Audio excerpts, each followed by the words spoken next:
So that's at least a partial explanation for you. So it wasn't a declarative, I don't value what SGA is doing. It had nothing to do with it. What I'm trying to do is provide access to student groups that don't have access for GFAC right now. And SGA does. Short answer to your question. Okay. Oh, go ahead. There was a question. Yes, please. So I have a question. You said that you have some funding for all these clubs, correct? Or No. societies? I did not cut funding for clubs. Well, we were denied the money to give those groups of people. I did not approve the funding allocation that had been recommended to me by GFAC. Okay. Correct. So if we're trying to minimize the funding that we do to other organizations, how come other organizations outside of SJ have more funding to do like expensive events in which we could be using that money to be given to other organizations, if it makes sense? I'm not sure I follow you entirely, so let me start an answer and see if I get your question correctly, and if not, you can rephrase, okay? I am not judging the value of any particular event. What I have done through GFAC for the entire year, and several of you have been part of these conversations, is said, I want you to cut 10% of your previously allocated funds, and we're going to collectively set that money aside to be accessible by others. That's a really simplistic explanation, okay? And then the question now is, how do others apply to gain access to those funds? Okay, so I have never said I value this event and I don't value this event. What I'm actually saying to every student organization is it's your responsibility to decide what you value the most, and you fund and you allocate funds within your budget for those events you value the most highly. Does that help? Does that answer your question? You may disagree, and I acknowledge that. But Well, maybe I didn't answer your question. yes and no. Okay. I was more so, for example, I'm sorry if I offend somebody saying this, but for example, CAB wins a lot of money, and it spends a lot of money, in Right. which a lot of that money could be used to help fund these organizations. So how come is it that CAB gets to spend like, I don't know, $5,000 in curtains that looks great on Capsino, but we could be using that money to fund other Okay, organizations? so I can address that without addressing Capsino. CAB also had to set aside 10% of their budget, just as every group did. So nobody was exempt from that. But then CAB, just like every other group, can decide that Capsino is more important than something else. And their event might be more expensive than some other events. I'm not judging that at all. That's up to the student representatives to judge. And it's up to you as SGA representatives to voice your concern if you think CAB is spending their money wisely or not, or any student group is spending their money wisely or not. I never enter into those conversations. Is that helpful? Okay. Do you have an example for others? You mentioned other organizations will be in GFAC. Do I have an example? Like, is there any organization applying to the GFAC committee? Has anybody else asked to be a member of GFAC? Yeah, Is that a member your of question? GFAC, yeah. So no, we have not addressed that yet, but literally just today, about an hour and a half ago, we voted on a change in process Oh, just that a allows, change. yes, that allows non-GFAC members to be funded through two different mechanisms. Oh, okay. there's So that was only just one. voted on today. Oh, okay. Director Jordan. So with the resolution being passed today, and other ways of how that money that would be brought out, does that mean that money that was denied, like we could still potentially apply for it? So let me answer in this way and see if this addresses your question. One of the things that we talked about at the end of the meeting of GFAC today, I was specifically talking with Ron, who oversees GFAC, one of our staff members, is I'm looking to change the funding structure for the future, but we're moving through this semester, this year, and having to make decisions on the fly as we go, okay? So no decision is ever cast in stone, it means it can never be revisited. So technically, not technically, the way that GFAC works is there are representatives chosen by each of the student organizations that make up GFAC that sit in on these monthly meetings and have these conversations and vote and wrestle with hard issues just like we're talking about. And they make recommendations to me. It was then my responsibility as vice president to say yes, no, or change those recommendations. So is that, did I answer your question, or maybe there's another part of that?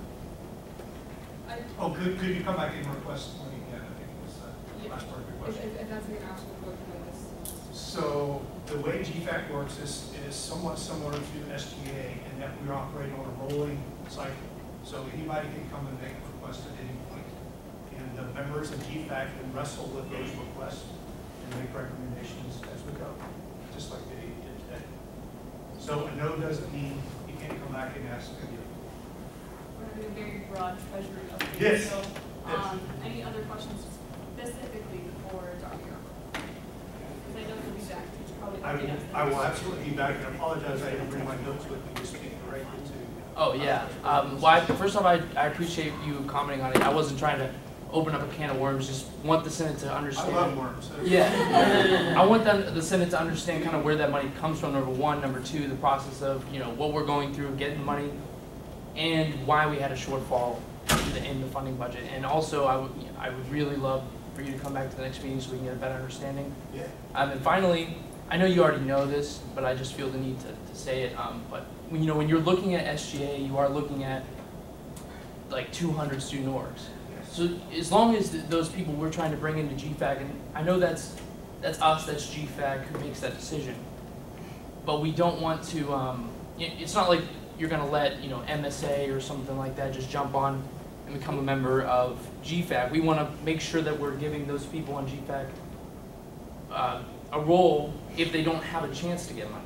Like groups that are kind of stuck in a limbo phase where they can't get it from us here in SGA and they can't get it from GFAC. I think that's probably your thoughts too. This. Absolutely. So as long as we're on the same page, we're partners in this. So. Thank you, Dr. Yarko. Absolutely. Okay, so going back to the topic at hand, budgets for SGA, Senator C. Okay, I would just like to clarify and lighten some of the tensions that are going on in the room.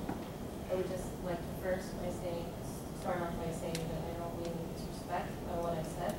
I'm just a messenger, please don't be a messenger. I don't mean to offend the finance committee. I acknowledge that you guys have worked diligently. 3 hours, you're saying, in committees, and sometimes 8 hours. I understand that. However, I cannot look past the legitimacy behind the fact that student organizations came to me and said that I saw Treasurer Singh accept bribes for their organization. So if I would like to entertain a motion to send you to investigation and legislation, and if you have nothing to hide, then it shouldn't be a problem. Okay, so there's a motion on the floor. Do I hear a second? No seconds? Senator Downing.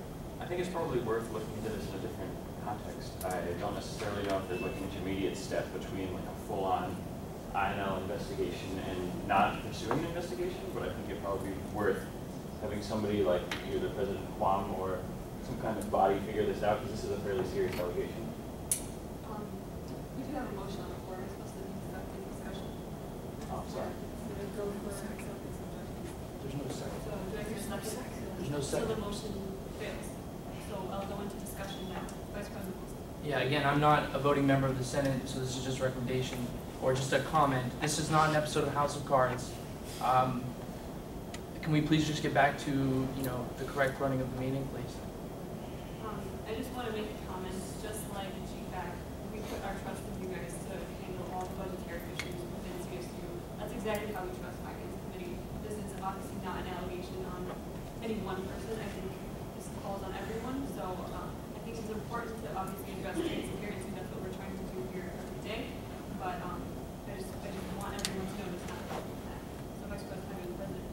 Hennessy, I acknowledge that some organizations may have an issue or take problem with some of the statements they may have heard or what may happen. Again, it is extremely important that we are able to communicate those issues as much as possible. And I don't know if this is necessarily the appropriate venue to bring it up. Maybe it is, I don't know, but it would have been helpful to at least to speak to these organizations.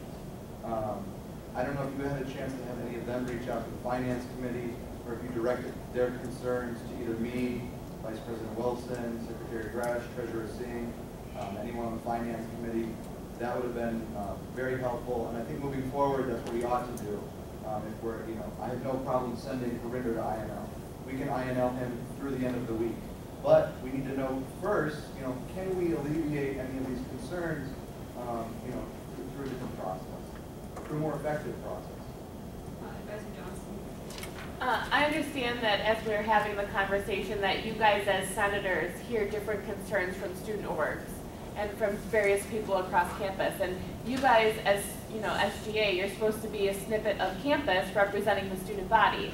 So as a senator, bringing forth these concerns to the Senate is your responsibility. Right. So with that being said, you did put a motion on the floor to put, Treasurer Singh through INL. It was not seconded, so it's not being passed. However, as your advisor, if you would like to meet with me individually, and if those student organizations would feel comfortable coming to me, I would gladly have those conversations and look into the matter from my perspective, because I do believe as senators, you hear these things from the student body, and it doesn't necessarily have to go through INL, but I think we can give it the due diligence and look through the matter. So I would gladly work with you on that.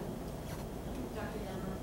Yes, thank you for that, Jamie, because I would echo that as well. And to me, the most important issue here is perception.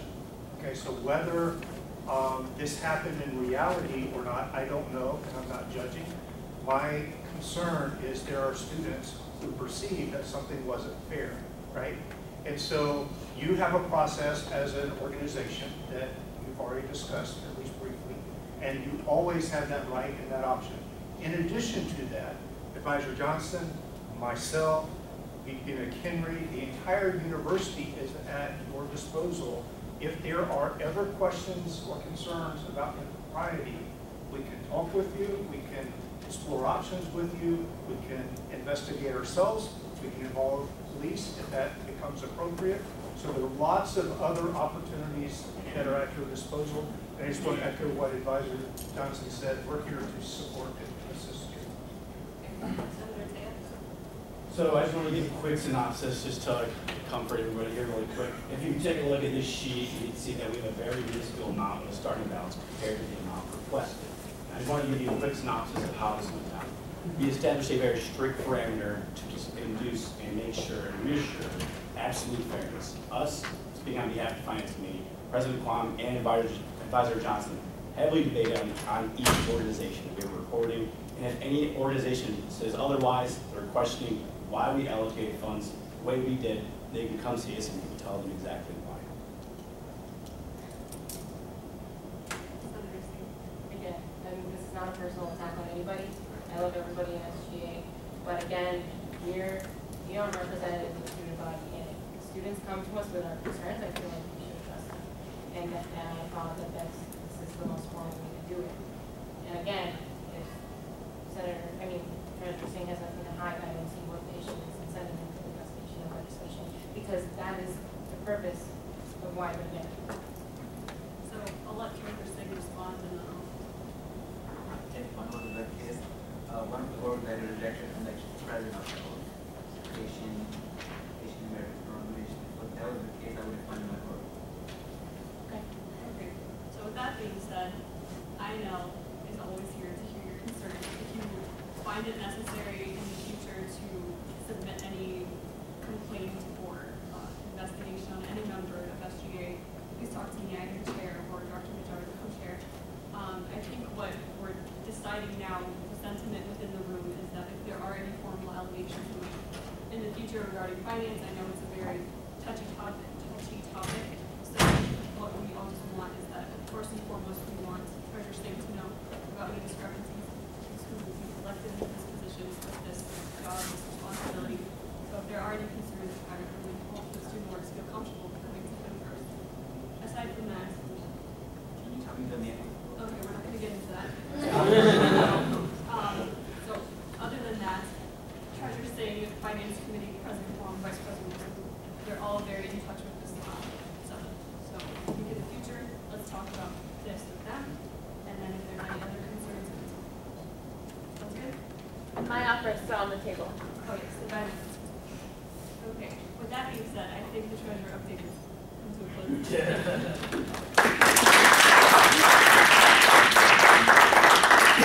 Okay, next on the floor is the Secretary Gresham for staff update. Okay, so we just added the new senators onto the committee list. So that's all that happened with those. We didn't take anybody out from them. You guys are all still on the same ones, so don't worry about that. And it was motioned and seconded in the committee. So Any discussion on the committee appointments, President, Can you tell us who was appointed to what committees?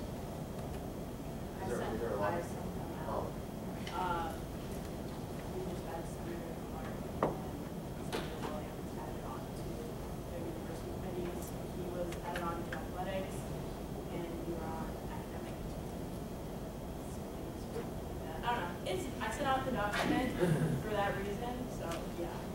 we also lost some members of SGU, so yeah, an update needed to happen. So any discussion on this matter? Objections? Hearing none, motion.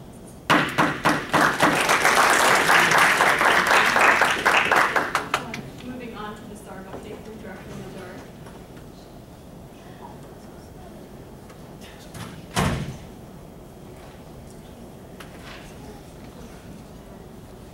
So, as you guys know, STARB has been doing interviews and will be continuing our interviews next week as well. So for one of our first members, or one of our first people from the recent rounds of interviews they want to include into SGA, we are going to ask for a motion to ratify them as an honorary senator. I think they can speak on behalf of the community and say that this person seems very dedicated and that they really want to help the students and they have lovely ideas and I think they would fit in very well as we are all people who care about making a difference. So, if I could, I don't know if anyone wants to comment or add. Yeah, Senator. I sat on the STARB interviewing committee for Dan. He actually would be sort of going for my seat. I am set to graduate in May. He's interested in being the early graduate senator. I was interested in what he had to say. I think he's going to be a good candidate for the position. The reason we ended up appointing him to honorary is because there was not an at-large seat open, and he was graciously willing to basically just work with me, learn the ropes, and he's going to be well primed to take my charge next year. Just a clarification on what an honorary senator is in regards to a regular senator. The only thing that they lack is voting rights in SGUs. So we've already told him that he's not into this. So any other discussion?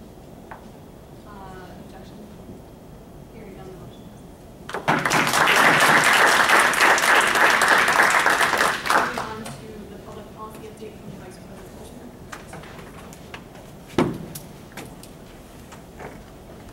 Also, STARB is also going to be conducting interviews next week as well, so look forward to that next week.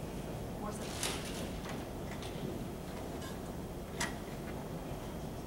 Something a lot more exciting than finance, public policy. So I have three parts here. Number one, an update on public policy. I don't know if anybody has heard, but there is a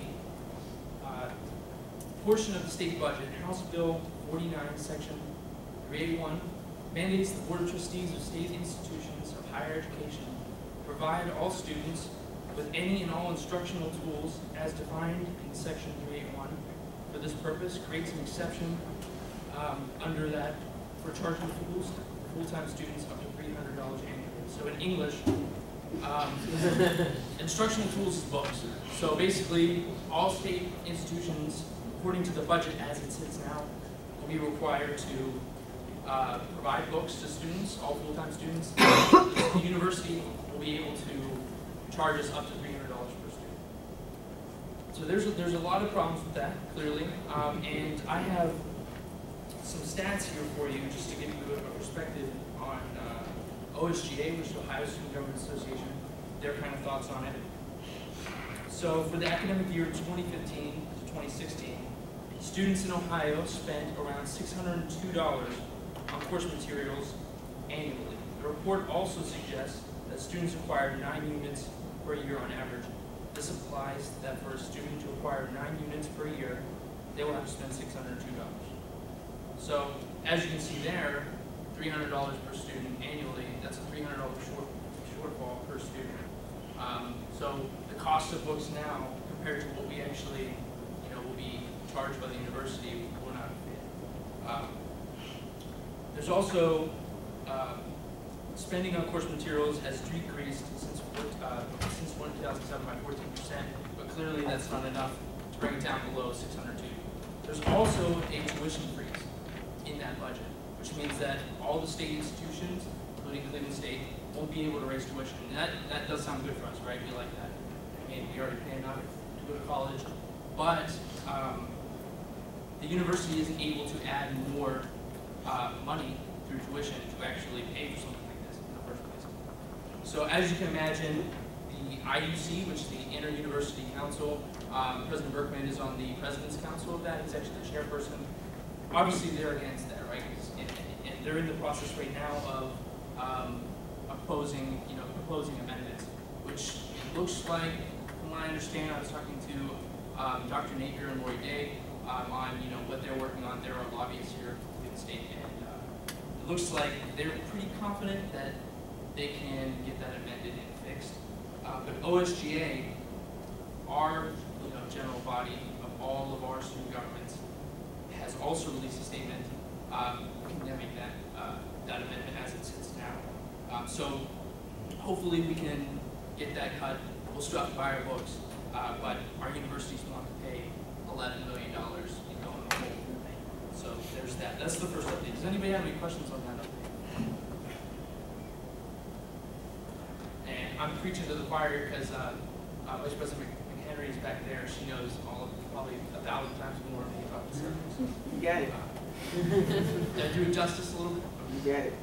Now the other thing, this is totally different, but every university has 2 student members on the board of trustees.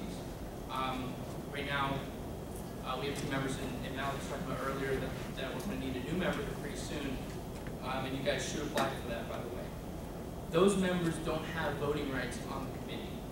So when they go into executive session, which is like when they make an important vote on financial decision, like when they bought President's house for the university, when they purchased that went into executive session and they made a financial decision. Most of those, there's not a lot of behind the doors decisions that they make, but it's OSGA's opinion, and I would think most of us would agree with this, that the student members should be able to vote on that. And OSGA right now, they put out a statement, and I have it here, and I can also show it to anybody who wants it.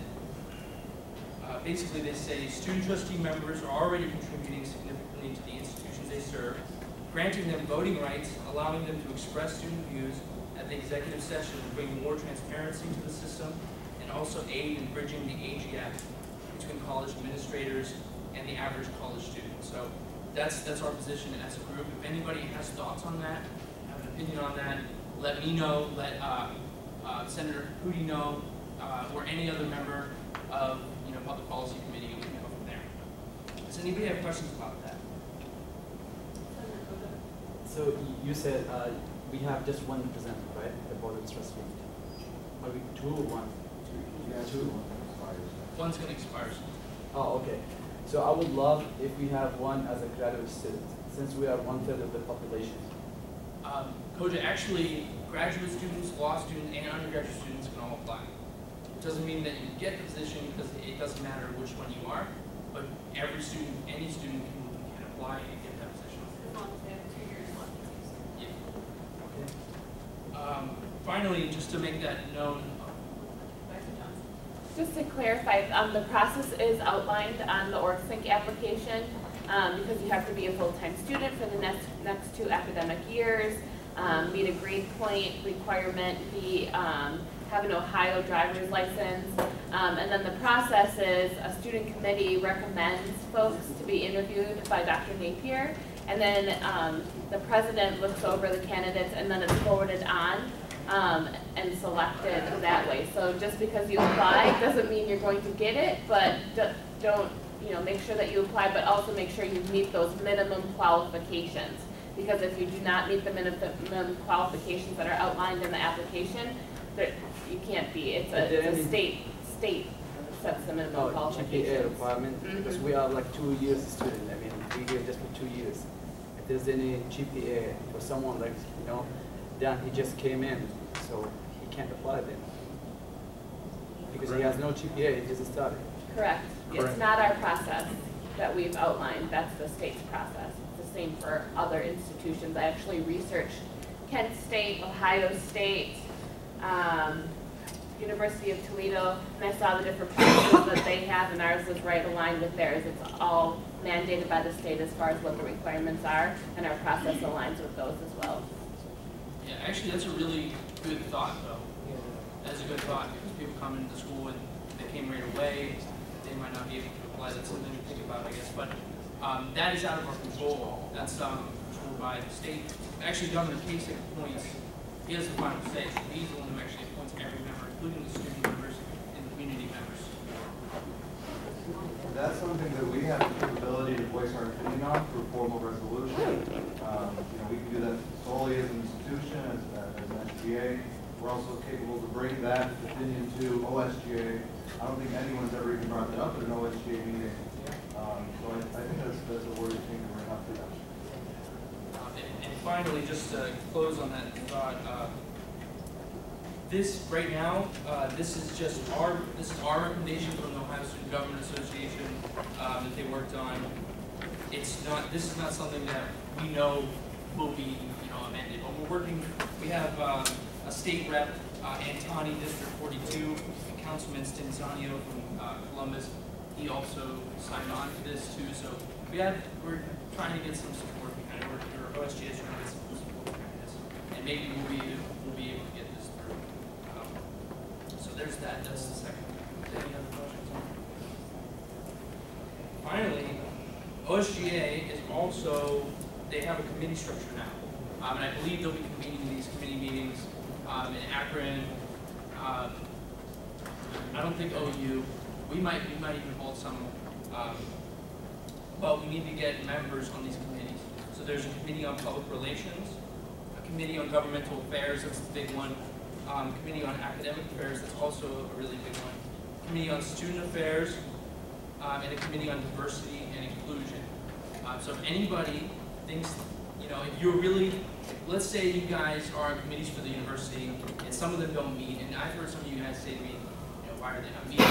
You call the committee if you're interested in getting, doing something else, getting involved in a committee. This is something that's very cool, I think. So if you have an interest in voicing your opinion to the greater good, to Columbus, represent CSU, let me know, let public policy know, and we're going to place you on those probably this next week.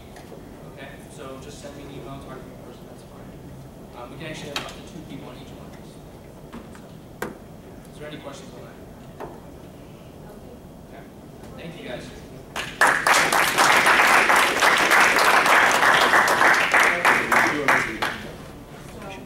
Calm down, guys. We're going to get a better formal description of what exactly went down in Akron for the Ohio Student Government Summit.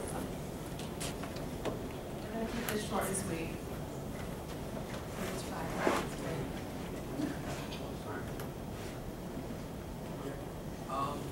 So we met with the student governments from a majority of the Ohio schools, and all the state schools were there.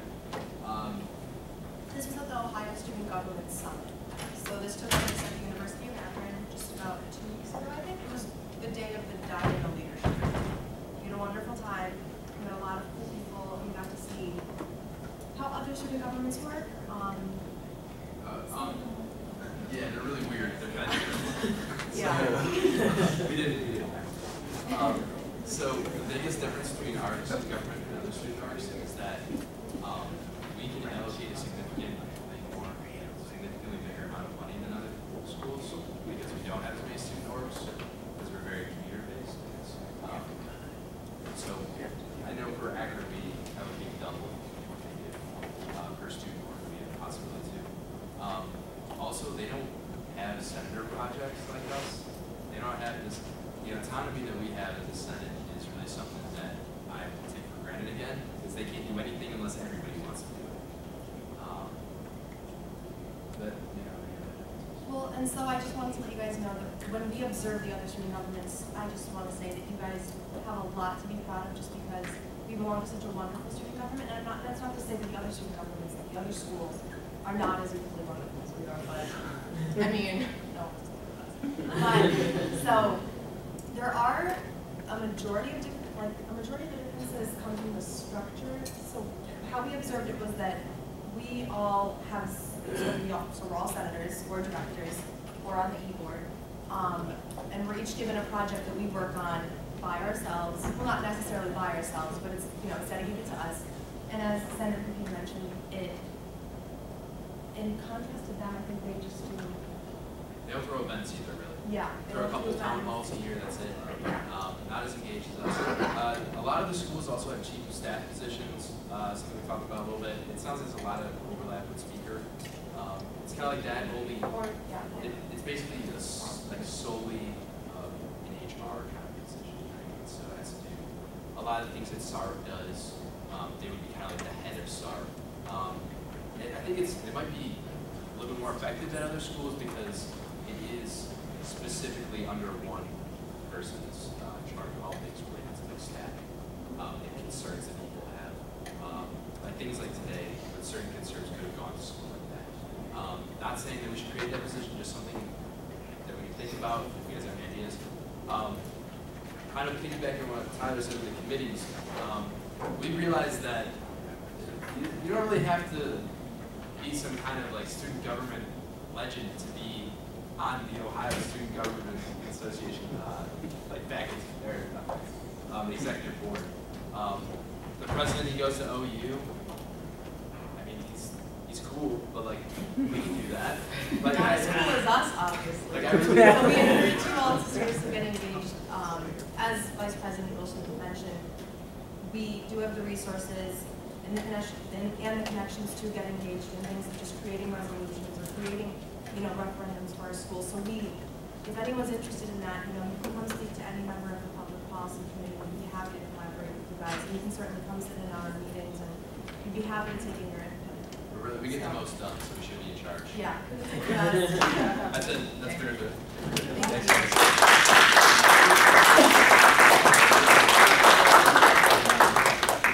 That's what they learned from acting. Forward, I think that's a great opportunity as first timers to really get to see how it is that we work in comparison to others. I went last year and just sitting there knowing that like every single member of their student government just knew something that I did, and that was just really nice to bounce off and brainstorm. And I think those connections are very important, bridging the gap between universities, seeing how maybe they're doing something that we're not already doing. So I think that's just a really wonderful conversation, and I encourage everyone to look into these conferences and see if that's something that you would want to represent to the community. So that being said, I just have a couple announcements. So elections we talked about briefly. The applications are due March 3rd. And I have already been talking about how we want the fall Senate to be as big and great as possible because that's something that we fall into trouble with the SARB. We don't want to have to look to the student body and interview those applicants ourselves. We want the student body to be a part of that and be a part of that board. So if you don't think you're going to be running for fall semester, let us know, and we want to make sure that everybody at CSU knows that this position is up for grabs. So that's something that I wanted to touch on. This president wanted to. Not really. Go ahead. I just wanted to follow up with the election process. I serve on the Board of Elections Council Committee, And there are some new changes that happened. The individuals who are actually selected to be chair of the committees were just selected last week, so they're still getting in tune to some of the new rules and regulations. But I will update you on what I know that is different, based on my knowledge of what we spoke on the committees and what happened last year. Last year there was a process in which you could vote online. That is not necessarily the case this year. There is going to be an emphasis on voting at school. So what they would want, what the Board of Elections would want, is for the process to actually look like what voting would look like, in a national election or a local election.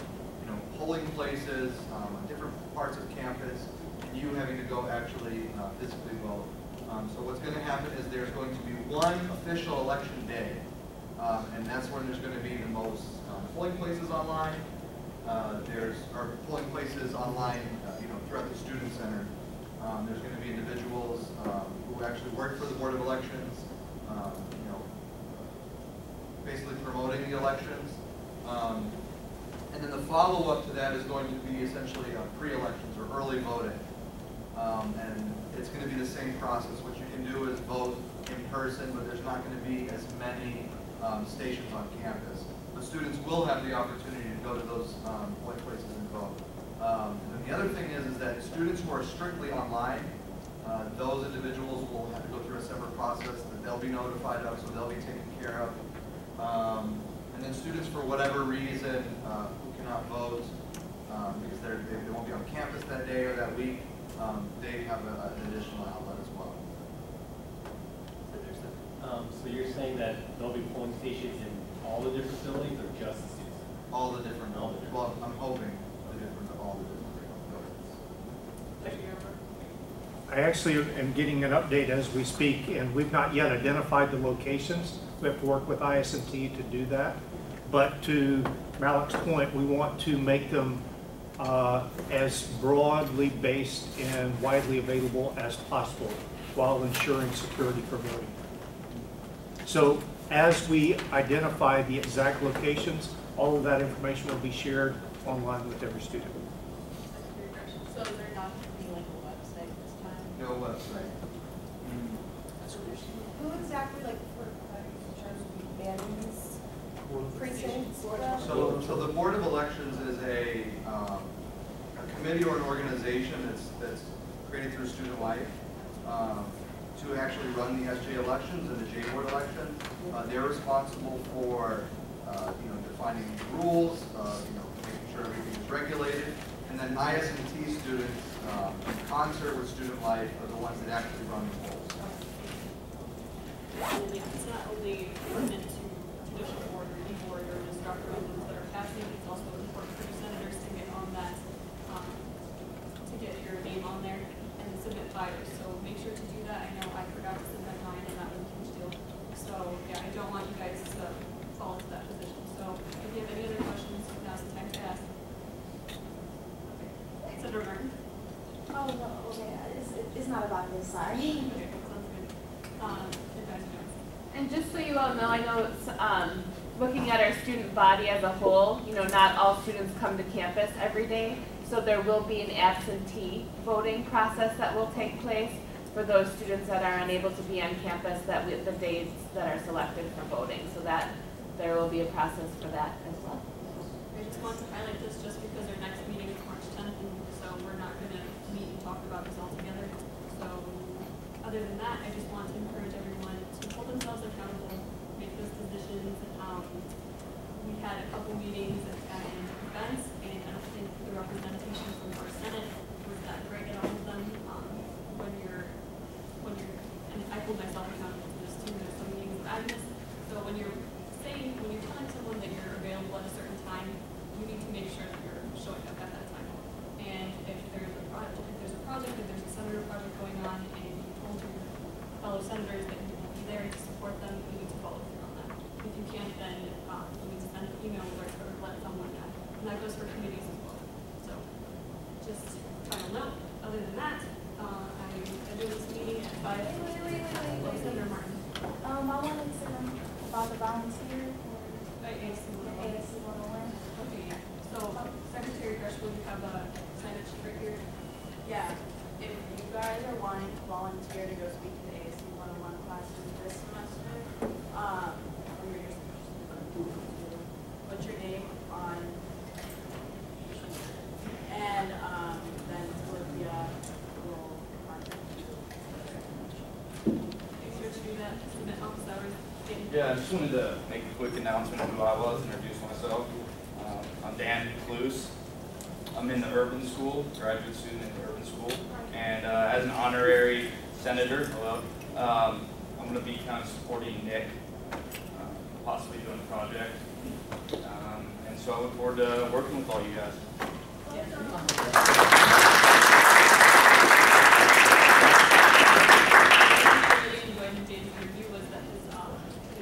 Sentiments about how student government should operate. The projects he wants to work on are very in tune with what we're working on, so sustainability is a huge key. If you're interested in fly fishing, you can know as well. Yes. And other than that, introduce yourselves, make